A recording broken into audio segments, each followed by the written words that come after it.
Good afternoon, everyone, and welcome to this local review body for the 15th of January 2024. This is our first meeting of the year, so I welcome you all. May I first of all introduce the panel on the table today. I'm Councillor Bob Braun, the convener of the local review body, and I have with me on my left Councillor Keith Allen, and I welcome to him as it's the first LRB, and on my right Bailey Claire McLaren. We are all by necessity members of the planning committee. To my far right is Mr. Ross Burton. He is the planning advisor to the LRB.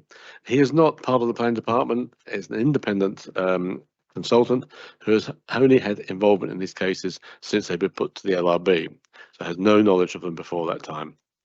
To my left, beyond Councillor Allen, is Mr. Jeff Fogg, our legal advisor for today, and beyond him is Jessica Guild from Committee Services. So next item on the agenda, members, is can I ask, do we have any declarations of independence? Declarations of interest. That's the second time I've done that. That'll go down well. That's for you. I was reading that article about America yesterday, and it's in the brain. Declarations of interest. Bailey McLaren. Nothing to declare. And Councillor Allen. Nothing to declare. Thank you very much. We now come to the minutes of the meeting. For the last meeting, as I'm the only member, I will approve those as being suitable for that meeting. So with that, members, we'll now move on to the first case this morning, which is item 4.1, which relates to the change of use of a flat to form a short-term let accommodation unit in retrospect at 4B Bonnet Hill Road in Pitlochry. And I'll ask Mr. Burton if you would like to introduce. Thank you, Chair. I'll take you through the photographs of the site first. If we could have the first slide, please.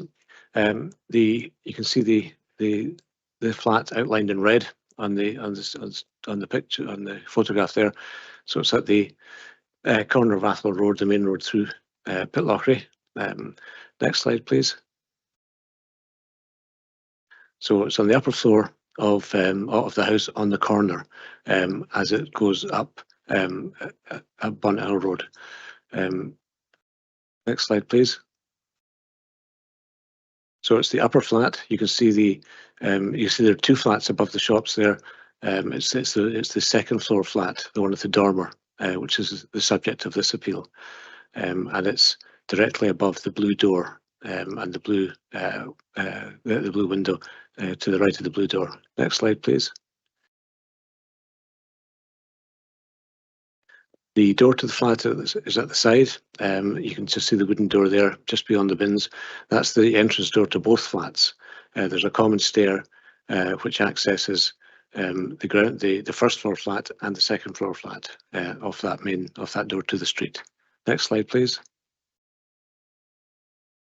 And looking back, you can just see how the door to the flat is situated from the street. You can see the street beyond the building adjacent to the door. Next slide, please.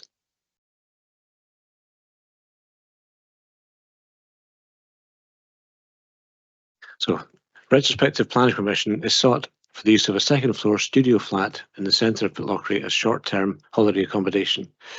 The applicant also owns a flat below this flat, which is 4A Bonnet Hill Road, which is also at appeal, and uses both as self-catering accommodation, largely for tourists. The flat is part of a building at the corner of Bonnet Hill Road and Atholl Road, which has commercial properties on the ground floor. The entrance to the flat is at the side of the building. There is no off-street parking associated with the flat, and there's no outside space. To summarise the applicant's case, the applicant paid for and received a licence for the flat in August 2023 and has adhered to all required safety measures. Visitors from all over the globe have used the flat, and there are bookings for the coming year from staff at Pitlochry Festival Theatre, amongst others. The flat supports the local community by encouraging spending in local shops as well as the arts community. Previous occupants of the flat have left 5-star reviews, and there have been emails of support from the theatre company. The applicant has spent a lot of money making the flat into a sustainable business, which is their only source of income, and has suffered significant stress since the application for planning permission was refused. To summarise the handling report, National Planning Framework 4, Policy 30E, Tourism states, development proposals for the reuse of existing buildings for short-term holiday lets will not be supported where 1. The proposal will result in an unacceptable impact on local amenity or the character of a neighbourhood or area, or 2. The loss of residential accommodation where such loss is not outweighed by demonstrable local economic benefits. In respect to 1, the proposed use of the property as a short-term let is not significantly different from a flat in terms of its physical appearance, the extent of guest footfall, or noise emanating from the property, so long as good management practices are in place. However, the expected high turnover of guests has the potential to increase disturbance to neighbouring residents, and the proposal would contribute to a cumulative adverse impact on the mixed-use character of Pitlochry Town Centre by further eroding the residential component of that mix of uses, which is crucial for the viability and vitality of the centre. National Planning Framework 4, Policy 27, City, Town, Local and Commercial Centres also promotes proposals which improve the vitality and viability of town centres. The Local Development Plan 2, Placemaking Policies 1A and 1B are relevant, as is Policy 10, City, Town and Neighbourhood Centres, which promotes the retention and development of housing and other uses which are compatible with existing city or town centre uses. In terms of placemaking, the proposal contributes to a cumulative adverse impact on the mixed-use character of Pitlochry Town Centre by eroding the residential component of the mix of uses, which is crucial for the viability and vitality of the centre. The postcode district level of saturation of potential short-term lets for PH16, the postcode which contains the application property, is 12%, above the level at which it may be considered appropriate to introduce a control area in order to help manage high concentrations of short-term lets where it affects the viability or the availability of residential housing or the character of a neighbourhood. Draft planning guidance on short-term lets has recently been produced by the Council due to concerns expressed over the impact of short-term lets on services, local business staffing and expansion, as well as housing affordability. The consultative draft acknowledges that short-term lets can bring economic benefits to the host and local areas and attempts to balance this against the impact the loss of that residential property has on the availability of housing for local people, and in particular access to affordable housing. The draft guidance states that planning permission will not be granted unless the following criteria are met. 1. The proposal is for the extensive refurbishment of long-term empty residential property. 2. The proposal relates to a residential property with 4 or more bedrooms. 3. It can be demonstrated that the residential property has been operating as a short-term let for more than 10 years. And 4. It can be demonstrated that the proposal for change of use is part of a diversification scheme to support an existing Perth and Kinross business within the same landholding. The guidance also stipulates that all flats used as short-term lets should have their own door to the street, which is not the case here. It should be noted that this non-statutory guidance is currently open to comment and not yet adopted, but it forms an up-to-date indication of Council policy intent on the matter. There are no representations to the application, and material considerations, policies 27 and 30 of National Planning Framework 4, policies 1A, 1B and 10 of the Local Development Plan are relevant. The draft guidance on short-term lets published for comment by the Council is also relevant. Some observations on the proposal. Planning legislation now allows councils to designate short-term let control areas. Perth and Kinross have consulted on this, including the supporting guidance referred to in the handling report. The public consultation closed on the 18th of August. Feedback was expected to be published in December. If the Council, following this consultation, decides to proceed to designate part of the Council area as a short-term let control area, it must then publish a notice of the proposal, submit the proposal to Scottish ministers and obtain their approval, and following that approval, give notice of the designation, setting out the area to be covered and the date on which control area will come into effect. Members should note that while the draft guidance on short-term lets is a material consideration, it is draft and part of a consultation, so it could change before it's finally placed before the Council and then sent to Scottish ministers for approval. Thank you, Chair. Happy to take questions. Thank you, Mr. Burton. Normally, at this point, I would ask for any questions from my colleagues, but I do have in mind that we have recently finalised a non-statutory planning guidance, which relates to change of use of residential property to short-term let. Now, I've noted that the paperwork that we have today predates that document, which was November 2023. And accordingly, I think in fairness to all parties, officers and the applicant, I would like to suggest we defer this case back to planning officers so that they can reassess it in light of this new non-statutory planning guidance. Having done that, I feel then it's an apt time for the applicant to respond to those comments. And following that, obviously, it may have to come back to us. So I'm asking my colleagues, are they happy for us to defer on this basis? I think it's the fair way forward for all parties. Bailey McLaren? Happy to defer. I was going to make that suggestion myself. Thank you. And Councillor Allen? Agreed. Fine, thank you very much. So on this occasion, Mr. Fogg, we're going to suggest deferring this for planning officers to reassess in light of the non-statutory planning guidance and then pass to the applicant for their comments. Okay. Right, members, thank you very much for that. So we'll now move on to the second item on the agenda today. This is item 4.2, which relates to the alterations to boundary wall to form a vehicular access, formation of driveway, car parking and paths at Lower Flat, Rose Cottage on Isla Road in Perth. Mr. Burton, if you'd like to introduce. Thank you, Chair. I'll take you through the photographs. First slide, please.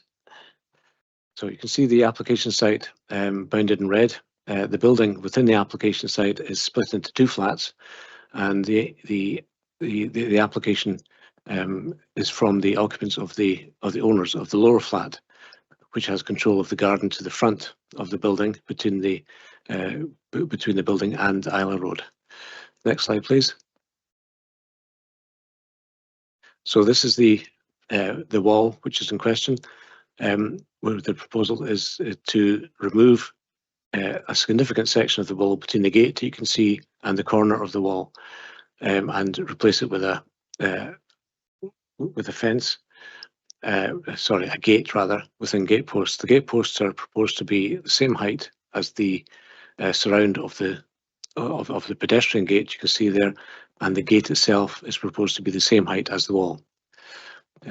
Next slide, please. And this is looking at the application site from along the road. It's the application wall is beyond the two-storey building to the right-hand side of the frame there. Next slide, please. Looking at it from the other direction, it's just this side of the two-storey building, and you can see the wall to the application property continues from both sides of the pedestrian gate. But as I've said, the proposal is to remove part of the wall, a significant part of the wall between the gate and the corner of the wall closest to the camera. Next slide, please. And this is inside the garden. You can see from the steps leading up from the pedestrian gate, there's a fairly significant height difference. Inside the wall, the proposal is to reduce the height of the ground and to create two parking spaces within a turning circle, so that cars can enter and exit using forward gears. Next slide, please. And looking up at the main house, you can see it slopes upwards from the gate. This is taken from the same position as the previous photograph. So some part of the garden to the left, part of the grass area to the left would be removed, and there would be a ramp connecting that parking area to the house. Next slide, please. And looking downwards from the house, basically the right-hand side of the garden area in the picture there would be removed as it's closer to the door. And as I said, there'd be a ramp rather than steps connecting that parking area to the house. Next slide, please. To the side of the house, that's the application property you can see at the end of a driveway. This is a private driveway that runs off the road, that runs off Isla Road. At the end of the driveway, as we'll see in the next picture, there is a parking area which I took to be, you can just see a kind of garage area with some cars, with a car parked in it. I took that to be the parking for the upstairs flat, although as nobody was in, there was nobody available to ask. So you can see there's a boundary wall to the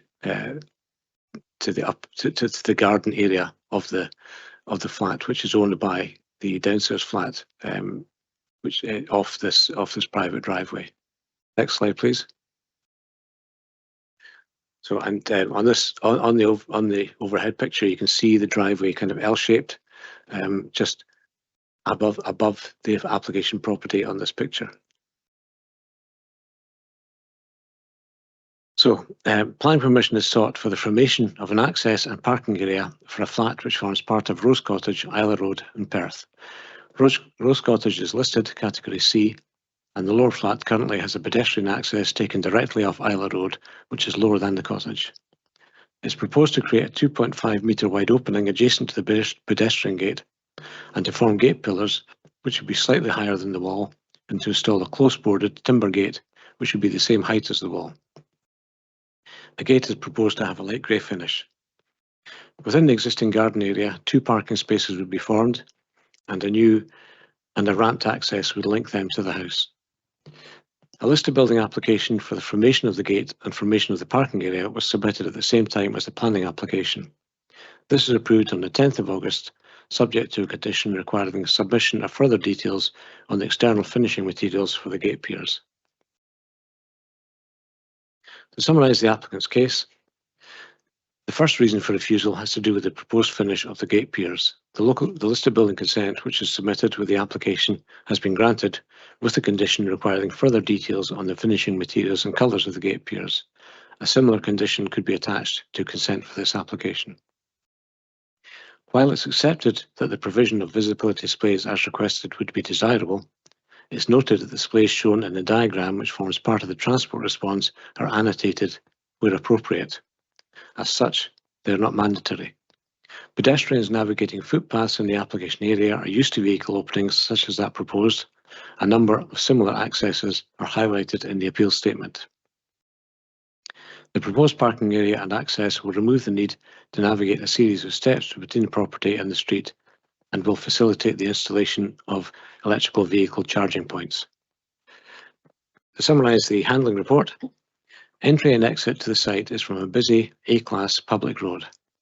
The proposed vehicle access would be flanked by a tall boundary wall and would be in close proximity to an operational bus stop, which would increase the presence of pedestrian activity. In order to ensure the safety of road and pedestrian users are addressed, Transportation advised that information on a visibility display from the proposed opening would be required. This was not submitted, and an assessment by the case officer and subsequent discussion with Transportation elicited the response that Transportation could not support the application as it stands. No representations were received. Material considerations: policies 14, 16 and 18 of National Planning Framework 4 and policies 1A and B and 60B of the Local Development Plan are relevant. Some observations: the fact that the listed building consent for this proposal has been granted is of limited relevance, as the application only assesses the impact of the proposed development on the historic fabric and does not consider the potential pedestrian safety impacts of the development. Thank you, Chair. Happy to take questions. Thank you, Mr. Burton. Councillor Allen, any questions? Thank you, Convener. I only have one question, really. We made there was reference made there to the L-shaped driveway to the side of the house. Do we know who actually owns that private vehicle access? That's not information that we have before us, Councillor. Given you can see on the, I don't know if you can make out on the photograph on the screen in front of you, there's a kind of lean-to, well, there's a kind of extension to the main to the housing property. Yes, that's it there, which houses the garaging, the sort of carport that you just made out in the picture. it looks to me as if, and it's included in the red line, which suggests that that is part of the ownership of the downstairs flat. So it looks to me as if at least, I beg your pardon, the upstairs flat. So at least the people in the upstairs flat have a right of access over that driveway. I would imagine that's also the case for the people in the downstairs flat, but as I say, we don't know that, Councillor.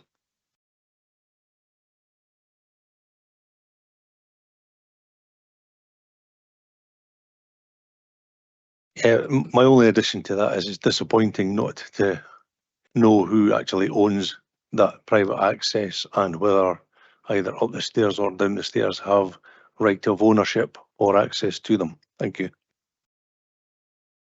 Lady McLaren. Yeah, this one, yes, certainly has challenges. Older properties, but equally, I'm aware of aspirations of ownership of vehicles that require charging. So, I'm looking at this trying to understand if there are other opportunities. And I suppose I've got to give you a question. I'm giving you statements here. I'm trying to look for alternatives because reading the report, our transport and roads are unable to support this for pedestrian safety access at a busy junction area, which unfortunately I don't think we can overlook. So have I missed any other opportunities, Mr. Burton, even from another angle?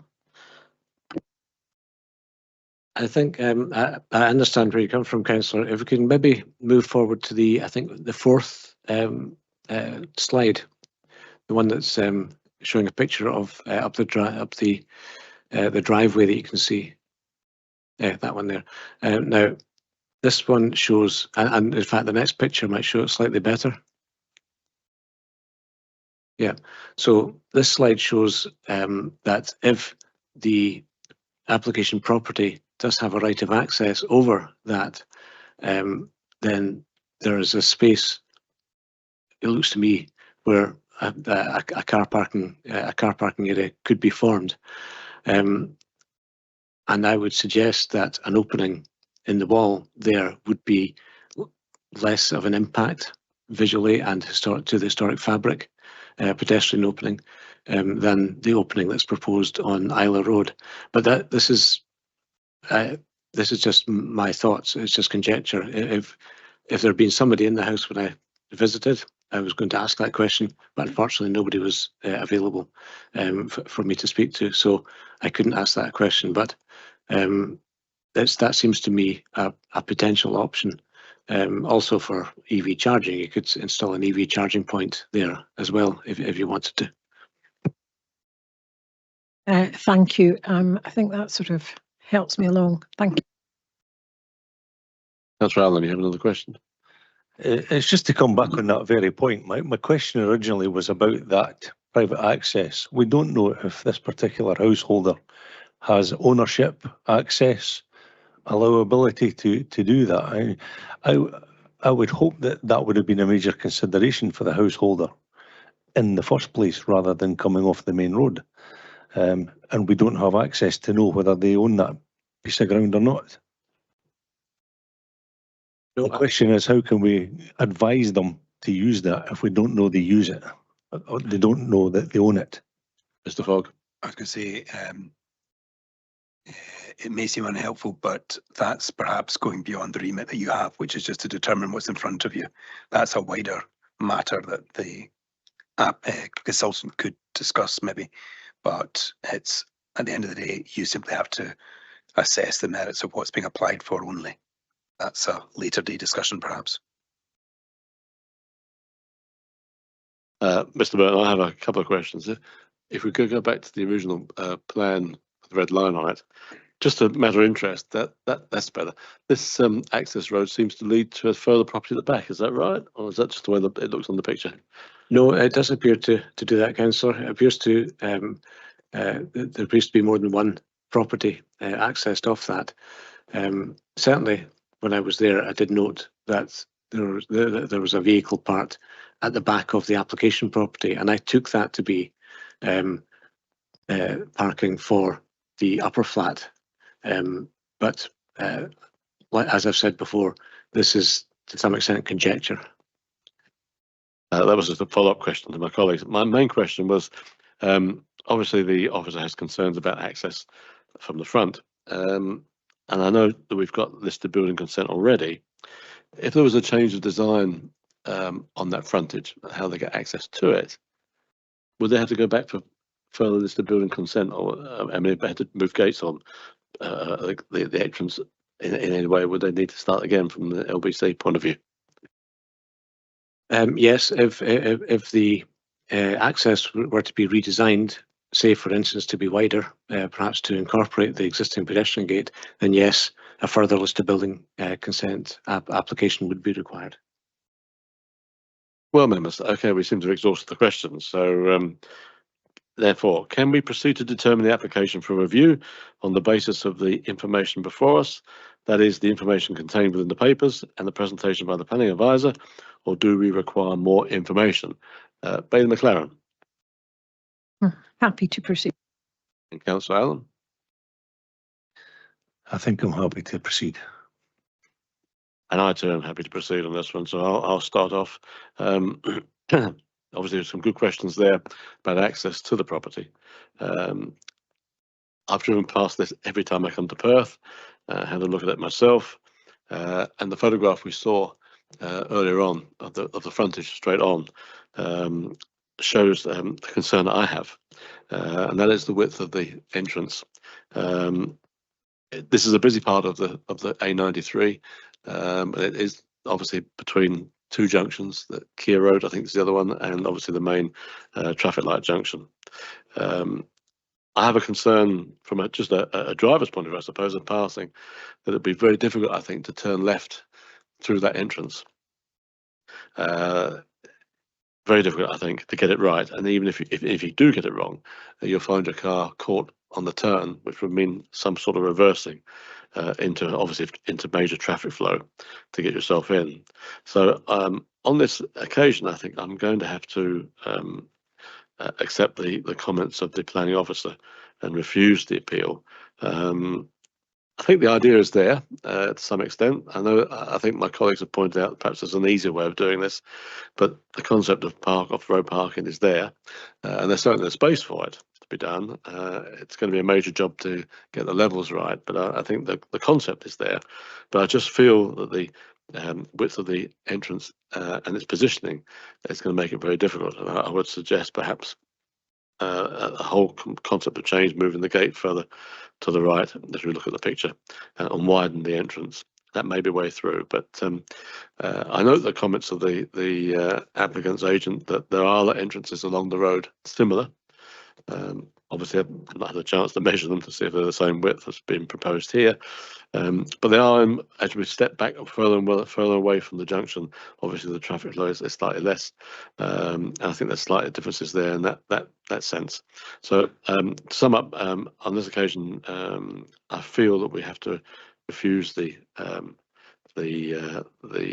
application on the basis of what the officer has said, but I think there's possibilities for ways forward in the future.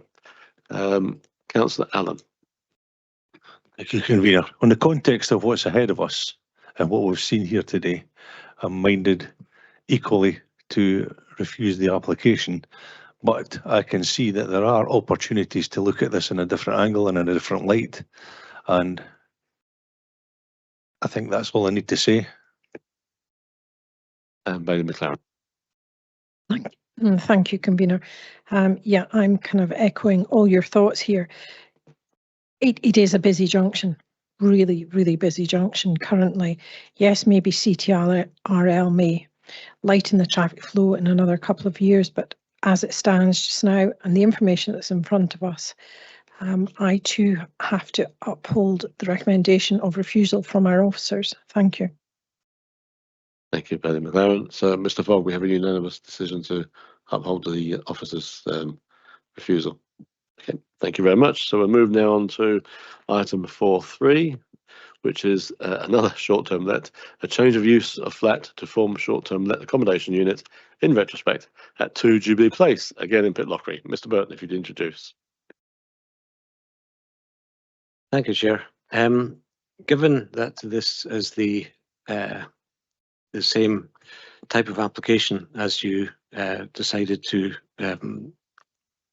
defer at the start of the committee meeting, I wonder if it would be, if the committee wants me to go through the presentation, given that the same issues will be at the end of it, or whether you might want to take a view just now rather than waste the committee's time on listening to something just to defer it.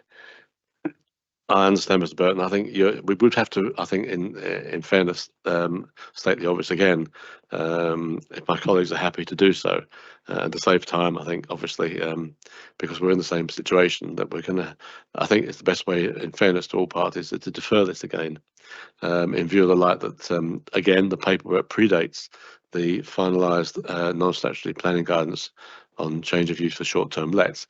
And once again, I think if my colleagues are happy, we'll defer this for the planning officer to reassess in light of that planning guidance, and then allow the applicant themselves to have a chance to comment and obviously bring it back to us. So if my colleagues are happy with that, we'll defer and save your voice on this occasion. So Bailey McLaren, are you happy to defer? In light of consistency, and yes, I am happy to defer, and it gives the applicant all fairness to the applicant. And Councillor Allen? Agreed. Fine. So, Mr. Fogg, we're deferring this one again, exactly the same situation as we had previously. Okay. And with that, members, we'll now move on to the next item, which is number 4.4, which again is short-term let accommodation unit at 4A Bonnet Hill Road, which is the lower flat, I think, to the first one you described. So, Mr. Burton, do you want to do the same again on this one? I would suggest it's even more relevant to the first one, as it's adjacent to the first one, and the what I've written is almost exactly the same as you've heard already. Therefore, members, once again, I think we're going to have to defer this, in fairness to everybody. Again, the paperwork here does predate the non-statutory planning guidance we have, which is November 23, and it's only fair, I think, not just because of the other cases today, but I think in fairness to any applicant, that we defer this for the planning officer to reassess in light of the guidance, and then allow the applicant their chance to have a say. So again, I'm sure you're in an improvement of this time to defer. I'm sure you're happy with that. Bailey McLaren? Yes, happy to defer. Thank you. And Councillor Allen? Once again, agreed. Fine, members. So again, we've deferred that, Mr. Fogg, for a reassessment, which I think is fair to everybody. So that now moves on to the last paper of the day, number 4.5, which is part change of use of a dwelling house to a nursery business at Dalshean House in Crofton Loan at Pitlochry. Once again, it's Pitlochry's day today, I think. Mr. Burton, over to you. Thank you, Chair. I'll take you through the photographs. You can see the application site bounded in red. It's quite a large site, but the actual application property is part of Dalshean House, which is the building you could see in the kind of top left area of the red bounded area. You can see on the plan there, though, the access road, which stretches away to the right from the main road. And the A9 is just to the south. Next slide, please. So that's the access road entrance. That's the entrance to Dalshean House from the main road. Next slide, please. And that's the access road looking. That's from the access looking the other direction down the main road. Next slide, please. So Dalshean House itself is.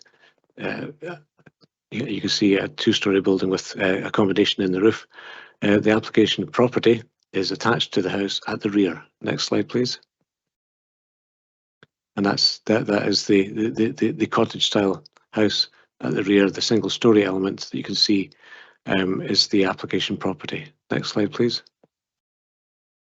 And that's the rear of the application property, the part which has the dormers is the application property. Next slide, please. So that is the area in front of the application property, which is designated as the play area for the children who would be accommodated in the day nursery. Next slide, please. That's the drop-off area, parking and drop-off area designated, shown in the drawings to the side of Dalshian House. Next slide, please. And that's the access drive looking from Dalshian House back towards the main road. Next slide, please. So, planning permission is sought for the use of part of a house just off the A9 to the south of Pitlochry for childminding. It's proposed to use a two-storey annex to Dalshian House to accommodate 2 childminders who look after a total of 12 children on a daily basis throughout the working week. The application property has a kitchen, bathroom and 2 other rooms downstairs and 2 rooms upstairs. It's structurally connected to the larger Dalshian House, and there's a connecting door between the properties at ground floor level. A grass area close to the house is proposed as a play area, and there's a designated drop-off parking area with space for 10 cars to the side of Dalshian House. The property is accessed from the main road by a private driveway, which also serves Dalshian House. To summarise the applicant's case, neither the house or its access have ever been affected by serious flooding. Attached to the appeal are statements from 2 previous owners back to the 1970s that comment on incidents SEPA has referenced. Flooding incidents, beg your pardon, that SEPA has referenced. The applicant has been informed that one of the floods SEPA reports was caused by building work on the hill behind the house, which involved the rerouting of a watercourse, therefore a one-off incident, and another flood quoted happened in the same postcode, but further down the Old Perth Road and did not affect Dalshian House. Since living in the property for the last 3 years, the owners have kept a small waterway which is on the edge of the boundary in good condition, ensuring it's free from any obstruction, and have slightly raised the banks, ensuring any risk of flooding is minimised. Images from the recent storm Babette show the effect of rain throughout Pitlochry in comparison to Dalshian House. They're attached to the appeal correspondence. It's contended that these images show that the effect of heavy rainfall are not more extreme at our property when compared to the rest of Pitlochry. The need for childcare in Pitlochry is just as urgent as it is for much of rural Scotland. We believe our childminding business could be part of that solution without putting children at any risk. To summarise the handling report, according to SEPA flooding data and information, the application site suffers from a medium to high likelihood for surface water flooding and river flooding risk, where each year the area has a 0.5 to 10% chance of flooding. SEPA and the Council's flood team both object to the proposal. SEPA's response concludes that the proposed development is expected to put people or property at risk of flooding, contrary to the duties set out under the Flood Risk Management Scotland Act 2009 and the policy principles of National Planning Framework 4. The current dwelling house use is considered highly vulnerable land use, whereas the proposed part use as a nursery would be considered a higher risk, most vulnerable land use, which is an increase in vulnerability. From Perth and Kinross Council records, there has been a history of flooding at the site and surrounding plots. The proposal is noted within Perth and Kinross Pitlochry Flood Study 2018 at Dalshian and Ballycan area, and the conclusion indicates that the site could be at risk of flooding from frequent high flow events. In consequence, the proposal does not comply with National Planning Framework 4 Policy 22A and Local Development Plan 2 Policy 52, as informed by the approved flood risk and flood risk assessments supplementary guidance. There were no representations to the application. Material considerations, Policy 22 of National Planning Framework 4, Flood Risk and Water Management, and Policy 52 of the Local Development Plan, New Development of Flooding, are both relevant. Some observations on the proposal. SEPA's flood risk maps show that the area of the house and its surroundings has a medium risk of river flooding, and an area immediately adjacent to the house has a high risk of surface water flooding. SEPA have registered an objection to the proposal, and as they are a statutory consultee, this committee cannot grant permission in itself. Instead, if it is minded to grant, it must first write to ministers to see if SEPA maintains its objection to the proposal. Thank you, Chair. Happy to take questions. Thank you, Mr. Burton. Councillor Allen, any questions? Bailey McLaren. Thank you.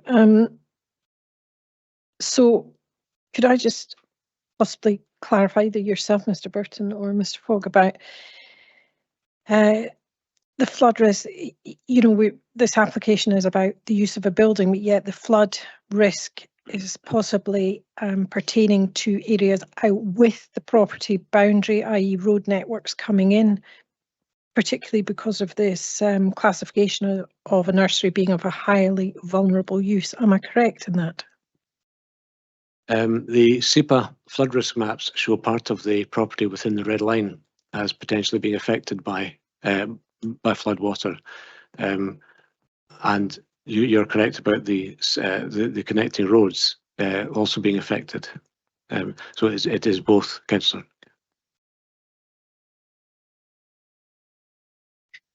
I mean, I'm looking at it and there is a slight rise of land there, so the flood risk on the property is probably at the bottom end, closer to the A9. But we can't make that assumption, can we? The SEPA flood maps show it to be slightly more than that. I'm afraid. Certainly, the parking area, from my memory, is part of SEPA's flood risk map, and at least part of the play area that's identified for the children is identified as potential flood risk.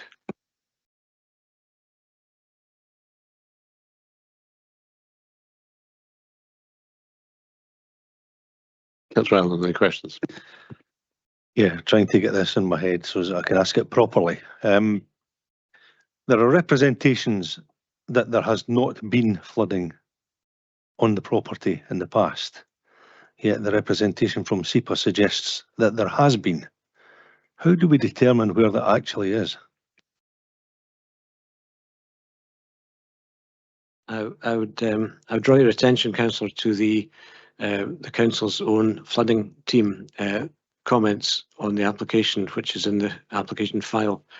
The council's flood prevention team, in the section entitled "Comments on the Proposal," raises an objection, but it says in the third paragraph down, from Perth and Kinross records, there has been a history of flooding at the site and surrounding plots, and the proposal is within the Pitlochry flood study area, 2018. So they've taken the conclusion from that the site could be at risk from flooding from frequent high flow events.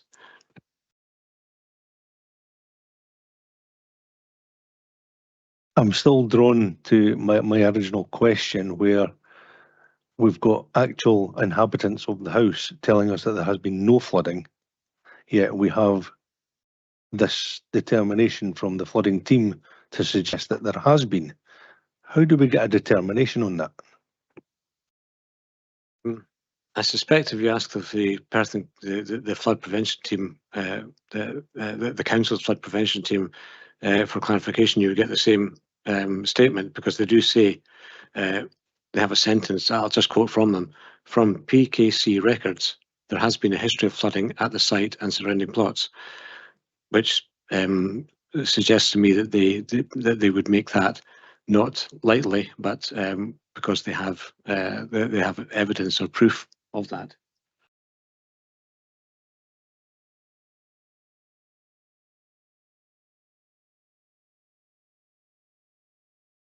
If I may ask a question, I'm not sure Ben McLaren has any more, but I'll ask one quickly now. Looking from the point of view of the applicant this occasion, much of what they said is, I suppose you could put under anecdotal evidence. What would they have to do to, if they're concerned that actually, you know, in their mind this won't flood? Is there anything they could possibly do to, obviously deal with the report from SEPA, obviously, but what is there anything they could do to sort this out? Well, the applicant would have been free to submit a flood risk assessment and a drainage impact assessment with their application. I'm aware, though, that these studies are quite expensive, and perhaps it wasn't felt necessary given the what they took to be the situation. If they were to reconsider and resubmit an application with a flood risk assessment, that would be, they'd be free to do that following the decision of this committee. The applicants wouldn't normally be able to agree amelioration with SEPA, because by moving, SEPA usually take the view that by moving a flood risk from one area to another, it merely increases the issue or the problem in another area, moves it further down the line, in effect. And SEPA, in my experience, are not really don't see that as a good way to proceed. I would imagine they would maintain their objection. But to answer your original question, the one thing the applicants could do is to resubmit following the submission or with the submission of a flood risk assessment. But the principle obviously is the water's got to go somewhere, so it's you just divert it to somebody else's property. Indeed, yeah. Bailey McLaren, did you have any more questions at all? No, I don't. Thank you. Councillor Allen, no more?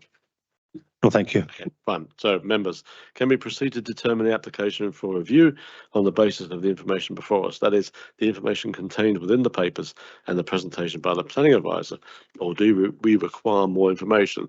Bailey McLaren? Happy to proceed. And Councillor Allen? Happy to proceed. I too am happy to proceed. So, Bailey McLaren, if you could start us off on this one.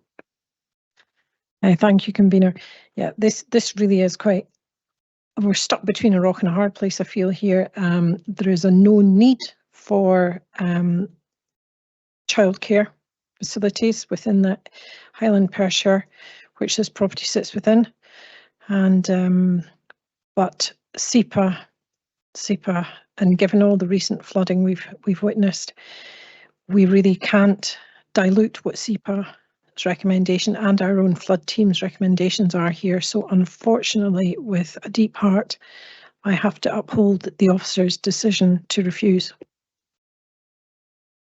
Councillor Allen? My feelings are the same. I think that we've got a dire need for this type of facility. I have to take on board the views of the officers and SEPA. It is very disappointing, but I have to uphold their recommendation and refuse. Thank you. Thank you, Councillor Allen. And I too feel we're, as you said, between a rock and a hard place. This is a good idea, and there is a need for it, as we know.